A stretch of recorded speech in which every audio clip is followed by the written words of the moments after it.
अयोध्येतील राम मंदिरातील कथित दानचोरी प्रकरणावर सुनावणी पूर्ण झाली आहे। सर्वोच्च न्यायालयाने विश्वस्त मंडळाला नोटीस जारी केली आहे। मात्र कोर्टाने केंद्र आणि राज्य सरकारला नोटीस जारी केलेली नाही।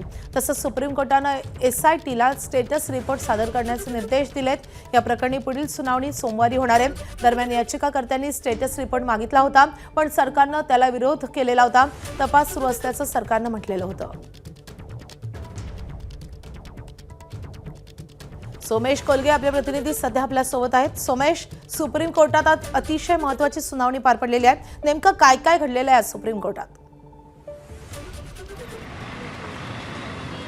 राम मंदिर प्रकरणी जे सध्या चोरीचे आरोप झालेले आहेत, एकंदरीत दान चोरी आणि त्यासोबत राम मंदिरातील चढावा आणि त्याचा हिशोब व्यवस्थित ठेवला गेलेला नाही, या सगळ्या प्रकरणी जे चोरीचे आरोप झालेत आणि त्या संदर्भात आता उत्तर प्रदेश पोलिसांनी कारवाई करत एकूण 8 आरोपींना ताब्यात घेतलेले, त्यांना अटक केलेली आहे। याच प्रकरणी एकूण 3 याचिका सर्वोच्च न्यायालयामध्ये दाखल करण्यात आल्या होत्या। त्यात मागणी करण्यात आली होती की सीबीआयकडून तपास केला जावा, ट्रस्ट बरखास्त केलं जावं आणि त्याशिवाय याचवेळी आणखीन एक मागणी अशी होती की सीबीआयने हा तपास हातात घेऊन संपूर्ण फोरेन्सिक तपासणी या संपूर्ण पुराव्यांची करण्यात यावी, जे या सगळ्या प्रकरणामध्ये सध्या पोलिसांच्या हाती लागलेले आहेत। तर या प्रकरणी सर्वोच्च न्यायालयामध्ये सॉलिसिटर जनरल तुषार मेहता यांनी राज्य सरकारची बाजू मांडली, एसआयटीची बाजू मांडली।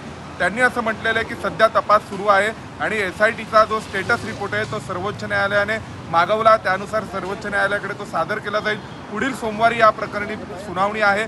कोर्ट मॉनिटर्ड इन्व्हेस्टिगेशन व्हावं या संदर्भातही सर्वोच्च न्यायालयाने अजूनपर्यंत कोणत्याही स्वरूपाचा निर्णय दिलेला नाही। राज्य सरकारने असं म्हटलं की सध्या आम्ही हा तपास करतोय, त्यामुळे तपासातील अनेक बाबी गोपनीय आहेत आणि त्यानुसार हा एसआयटीचा स्टेटस रिपोर्ट हा याचिकाकर्त्यांना देता येणार नाही, असंही सर्व न्यायालयामध्ये सरकारने सांगितलं आणि त्यानुसार याचिकाकर्त्यांनी जो एसआयटी रिपोर्ट मागितला होता त्यांची मागणी फेटाळून लावण्यात आलेली आहे। परंतु न्यायालयाने एसआयटी रिपोर्ट मागितला आहे। आता न्यायालयामार्फत या सगळ्या तपासावरती देखरेख केली जावी, त्याशिवाय हा तपास सीबीआयने ताब्यात घ्यावा आणि फोरेन्सिक तपासणी केली जावी, या 3 मागण्या याचिकांच्या माध्यमातून करण्यात आलेल्या आहेत। त्याविषयी अजूनपर्यंत सर्वोच्च न्यायालयाने कोणत्याही प्रकारचे निर्देश दिलेले नाहीत।